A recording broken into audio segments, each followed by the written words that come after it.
Alright, hello everyone, and welcome to the first official Bruce's Hearth and Home cooking video. Now, what are we making today? We're making ourselves a nice tomato sauce. Now, you need some very basic ingredients for this. All you're going to need, tomatoes. You can use the canned tomatoes, but personally I prefer using fresh. Gonna need some onion, just one onion, garlic. Now, it's up to you how much you want to use. Personally, I prefer using a full bowl, but it is up to you. Some butter, some red pepper, and of course, your herbs, your basil, oregano, parsley, all that. First step is we are going to wash the tomatoes. So I will be right back after washing them. Alright, now the tomatoes are washed, what we're going to do is we're going to take our knife, and right here on the little nubbin that's at the bottom, we're just going to lightly cut an X into each of the tomatoes and throw them right in the pot. Alright, so I'm going to go ahead, do that for each and everything. Personally, I like to mix Roma tomatoes with, standard tomatoes that are on the vine. It's up to you which tomatoes you use. The Roma tomatoes are a nice, hearty tomato, so they are going to thicken the sauce up a bit more than just a normal tomato. Now, the reason we're making this X is so that as the tomatoes essentially, boil, they are going to split open, and it's going to make the process of actually peeling them easier. Because you always want to peel them. You do not want unpeeled tomatoes, because the peel won't break down in the sauce as easily as everything else. Now that that is done, put it down there. You can see all the tomatoes have those nice little X's in them. What we're going to do is we're going to put some water in the pot. Now, you're not going to put a whole bunch of water. You're only going to put about ½ an inch of water into the pot. Now, the reason you only want to put ½ an inch of water is because what happens is as that little bit of water goes, the tomatoes basically steam and they release their own water. They release their own juices. And that is what you want. You want the tomatoes' own water to be what is basically cooking the tomatoes to release them and make them easy to peel. It keeps that flavor in. That's what you want. You want that flavor kept in. Alright, so now that the tomatoes are on the pot, they're going to go ahead and boil in their own water, medium-high heat. And you're going to let them do that for a good 15 minutes or so. Like I said, just to really make sure all of them will pop right open. Now, in the meantime, while they're cooking, we're going to go ahead and we're going to dice up our onions and our garlic. Alright. Alright. There we go.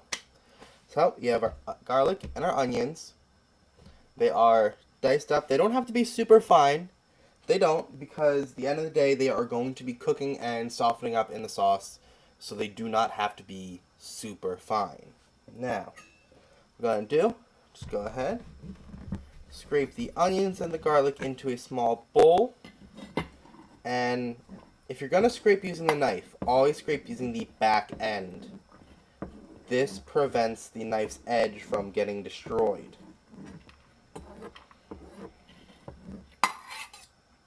Alright, so we got the onions and garlic together in a bowl. Okay. Alright, and now we just wait until the tomatoes are ready to go. And you'll know they're ready to go because you will see the skin from where you made the X in the tomato will actually, there'll be a line that starts to spread, and you'll see it actually just start to suddenly, on its own, start to peel back. And that's when you know it's good. Alright, now, tomatoes are ready. I'll go ahead and show you those. So you can see what I'm talking about. How you can see how they've actually started spreading that line down. And that's how you know they're good. So you're going to use a spoon kind of like this. And you're going to use this to take the tomatoes out of the water. Now you don't really want to strain them out like dump them in a strainer. You can, but that is going to just kind of smash the tomatoes a bit. And you don't really want that. You just want the tomatoes to be scooped out. Ideally, you would put them into an ice bath to help cool them down so they're easier to peel. Our ice maker is broken at the moment, so I couldn't really do that easily. But you can see they've come out. They are hot. As you can see, the steam is coming out. That's okay. Just let them cool down a bit, just so you don't hurt yourself while you're trying to peel them. And you can see the skin is actually almost crinkling up as if you had your hands in the water for a while. You were in the bath too long. You can see it very easily just peels right off. And that's what we want. So, once they're a little bit cooler, we'll go ahead and finish peeling them up. Alright, well, the sauce, or the tomatoes, rather, I'm sorry. The tomatoes have cooled down enough for me to go ahead and, actually handle them. So what we're going to do is just go ahead, peel them, get rid of those peels, however you want. You can toss them in the garbage. Personally, I like to have a bowl for compost. You can see it has the garlic peels, the onion peels, all that.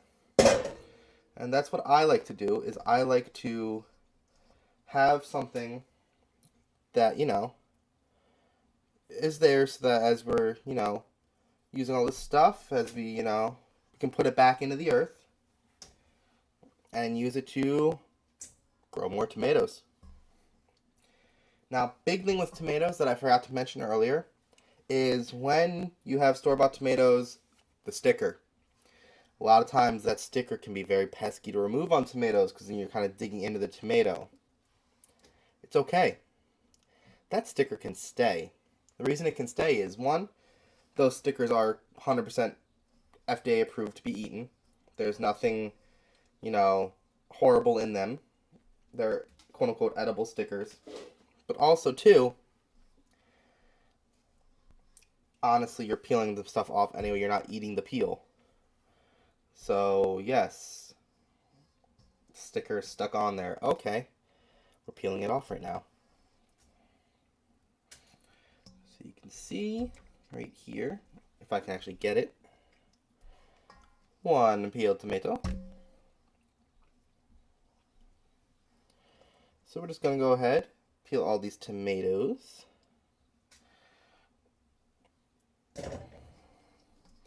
Now, the reason that I'm just peeling them right here in the bowl and not kind of, taking them out and anything like that is because you don't really need to.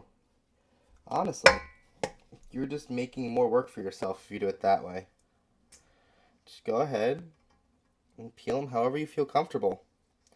That's the thing with my channel that you will see. When it comes to cooking, I don't like to measure. Now, I know what you're probably thinking. Oh, but how can you be consistent every time? How come some days it's, it might be better than others? Some days it might not be the best. And that's okay. After all, are we perfect? No. Are we going to be consistent every single day with what we are? No. So, why should we strive and kick ourselves over dinner not being perfect, We're here, you're just trying to make sure your family is fed. That's all I'm trying to do. At the end of the day, I just want my family to be fed. And I don't want them to be fed junk, Like, yes, the occasional McDonald's, the occasional Burger King, that's all fine. But at the end of the day, nothing beats a home-cooked meal. Home-cooked meals are going to be healthier because you can keep track of what's actually in the food that you are preparing. Not only that, but it's always better to cook your own stuff. it hasn't been, sitting in a freezer anywhere for a few days, you can be 100% sure of that because you're the one making it. No one's dirty hands have been on the food after picking their nose, anything like that. By the way, always wash your hands before you handle food.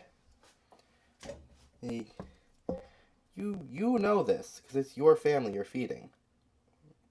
And you're the one handling the stuff. So you know exactly what has been touching the food that you're handling. You know this. You don't have to worry about any third parties handling. And that's the best. So, when it comes to my cooking videos, I like to say viewer discretion is advised, not because of the content. Use your own discretion when it comes to making the food.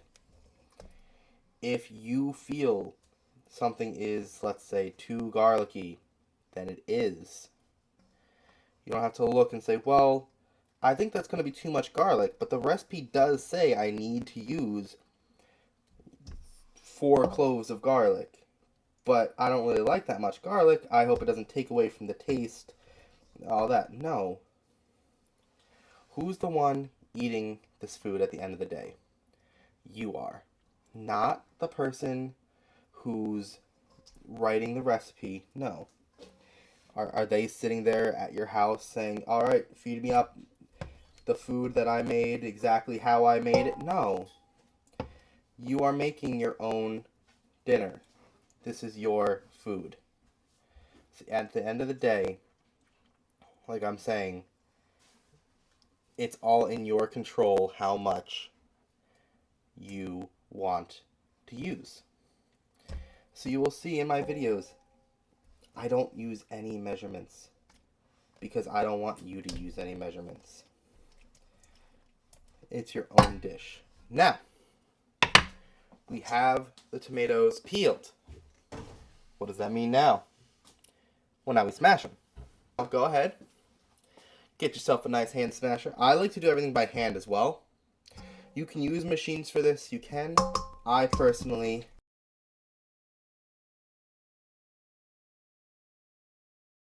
like to come in and just break them up by hand. See, to me, it just tastes better. This is what they mean when they say the secret ingredient is love. They're over here actually doing stuff by hand. Nothing wrong with a machine. Absolutely nothing wrong with a machine. It's just my own personal preference. After you smash it, come in with a whisk, really start getting in there. And I know, you're probably thinking, a whisk? What is a whisk really going to do? Again, personal preference when it comes to things. I like to whisk stuff and mix it by hand.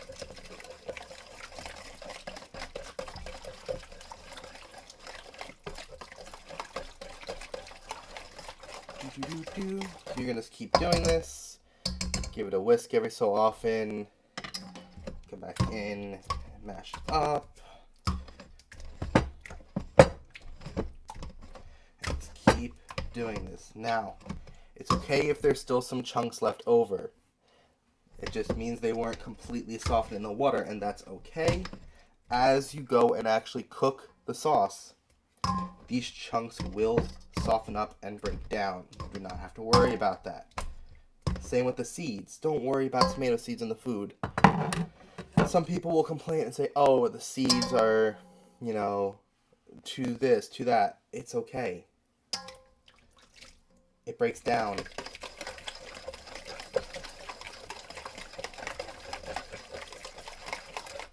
And you can see how red the liquid in here is, all that water. This is why you cooked it in just that half-inch of water, because it kept the juice of the actual tomato inside the tomato.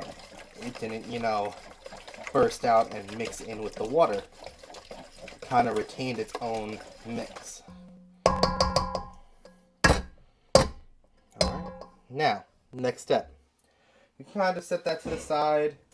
You know, keep mashing it as much as you want. It doesn't matter. Because the next thing you're going to do, you're going to get that pot again. You're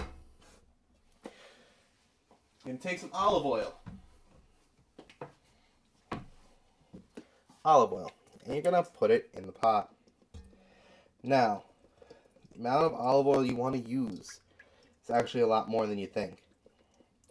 You might think, oh my god, that's way too much oil. But you want those onions and garlic that we chopped up earlier, you want them to really be swimming in the oil. That's how you're going to actually get that nice softened up onion and garlic without it burning. So, of course, get that olive oil nice and hot. And once it is hot, we will go ahead and put the onions and garlic inside. And you're going to just cook them down until they are transparent and softened. Okay, now the oil is hot, so we're going to go ahead. We're going to put this onion and garlic inside the oil. Now you're going to hear a sizzle, and that's what you want to hear. I don't know if the microphone's actually picking it up, but you want to hear a nice sizzle. So, I'm going to bring it over so you can see. You can see how they're kind of swimming in there. That's what you want. Go ahead, turn that heat down to medium. If it was any higher, make sure it's down to medium. And then you want to let that cook until they're softened. And you'll know they're softened because they will be almost transparent. I like to say once you see one or two start to brown up, that's when it's your sign to go. Now, if you were using the cans of like tomato sauce or puree and like that, now would be the time when you go ahead and start opening them with the can opener. You skip all that stuff with the tomatoes, just do the olive oil, garlic, onions, and then you just, get your cans out. Now, main thing, when you're doing that, use 1 can of sauce and 1 can of puree. When you do that, that's how you're going to make sure you have that nice consistency in the sauce that you want. Alright, now, so you can see, they're getting kind of transparent. Some of them are starting to brown up. And again, like I said, that's what you want. It's also going to be very fragrant at this point, and it's going to be wonderful.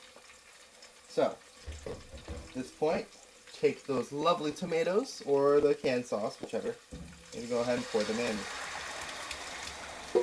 Oh yeah. Listen to that hiss. That's what you want. And now you might be looking at this and thinking, oh my goodness, the oil on top is just overpowering the actual tomatoes, the garlic, onions, it's all going to cook together. So you don't need to worry about that. As it cooks, it's all going to mix together. So like I said, there's no reason to worry. Now, we're going to go ahead and add the other ingredients now. So, crushed red pepper flakes. You want to add these early. I just like to do 4 to 5 shakes. Again, it's up to your discretion. Now, the acidity of the tomatoes is a big thing that makes homemade tomato sauce not as preferable over the can or the jars, because a lot of times people don't really know how do you kill that acidity. There's 2 ways. 1, sugar, and 2, butter. Those are the 2 favorite ways that people tend to use. Now, I know you're thinking, how can sugar and butter do that? Science. I like to use butter, a stick of butter, rather than sugar. The reason I like to do that is I don't really like my sauce getting sweetened up too much. That's just not me. I don't have much of a sweet tooth. So you can go ahead and put it in there. It'll melt down, mix in with the tomatoes. And you're going to see that it's going to get a bit more, pink as it goes because of that butter. That's okay. So now that that's there, I'm going to go ahead. I'm going to add a little bit of salt.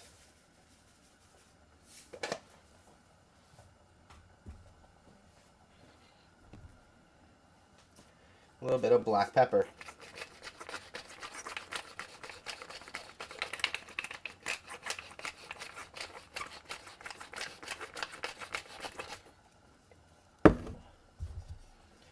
We go ahead, give it a good stir, a good mix. And honestly, that's all you absolutely need in the sauce until the very end.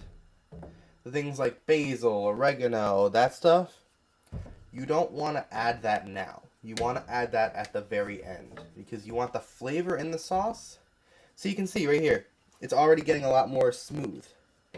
The chunks are cooking down, softening up. The only other thing is Parmesan cheese. Personally, I prefer, actually hand grating mine. Didn't have any of the hand grated stuff at the moment. So you just go ahead and put a healthy amount, healthy for the soul amount of cheese in there. This is going to help in thickening the actual sauce up. And it's also going to add a lovely taste to it. You're really just going to let the sauce cook from this point on. Okay? Let's give it a nice stir. Turn the heat down to like medium-low. And like I said, at this point, you're just going to let the sauce cook. Mix it every like 5 minutes. That's my personal thing, is 5 minutes. And you're going to let this cook at least an hour. Okay? That's very important. Make sure it cooks for at least 1 whole hour. And that's how you're really going to get all the flavors out of the sauce, is you let it cook for 1 hour. So, we're going to come back in an hour. So, yeah. Let's go ahead and get this done. Okay. Now that the sauce has been cooking for a while, you can go ahead, add your chopped parsley and basil. Go ahead and add that to the sauce. And add some oregano. Now, like I said, the main reason you want to add this at the end is so that all the other flavors can cook out before the herbs go in. You'll see there are some chunks left, but it is okay. They're not going to really harm the experience of the sauce. And that, my fair people who have been watching, is how to make a tomato sauce. So, I thank you guys for watching. I know this wasn't my first video, so the first few videos are definitely going to be a little choppy. I'm still getting, the kinks out, getting everything down. But you will see regular weekly uploads on different recipes. A lot of times they will link in with each other. So, thank you again for watching. Please, if you like these recipes, share them with your friends. Of course, like and subscribe, the standard spiel. And please leave in the comments down below what else you do want to see me cook, because I will cook it at some point. Alright, thank you very much. And everyone, have a wonderful night.